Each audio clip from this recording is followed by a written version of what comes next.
Hi guys! Welcome back to my channel. This is WengAJ Tacos. So please stay tuned. Samahan ninyo ako at magluluto tayo ngayon. Our next recipe is kimchi soup.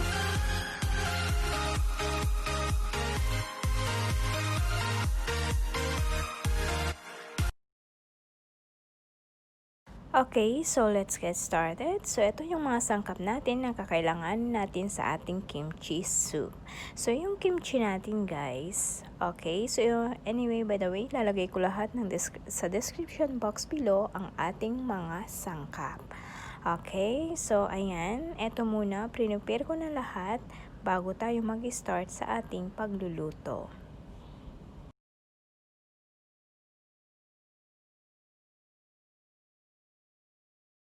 Okay, so ito yung lahat yung mga sangkap. Ang una nating gawin ay kailangan nating i-marinate muna ang ating pork belly. In-slice ko lang siya ng maliliit na cube. So ayan guys, ilagay na natin ang ating garlic. Okay, at saka yung ginger chop. Minced ginger, I should say. So, asan na ba? Yung oysters, sorry, there's no oyster sauce for this time. That is soya sauce. Sesame oil. Ayan.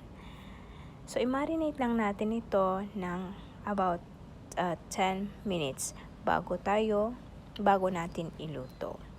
Ayan.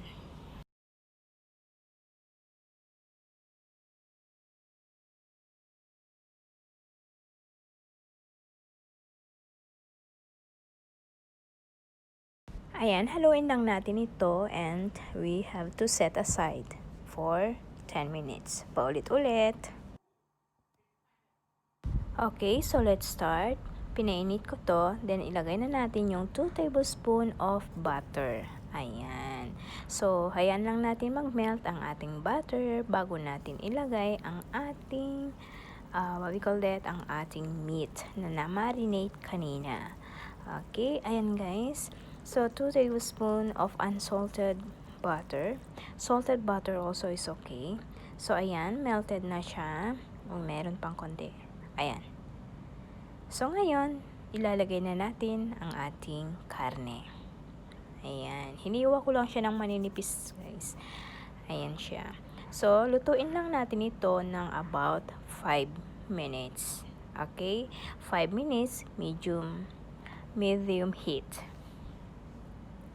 Ayan. So, haluin lang natin to. At balikan natin ng after 5 minutes.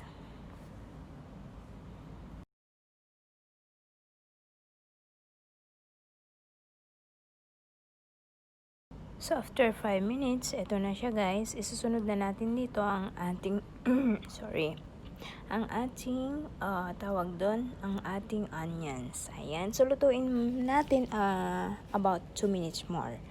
Okay? So, bago natin ilagay ang mga rest na sangkap. Ayan. Haluin lang natin to ng 2 minuto. Next, ilagay na natin ang ating kimchi.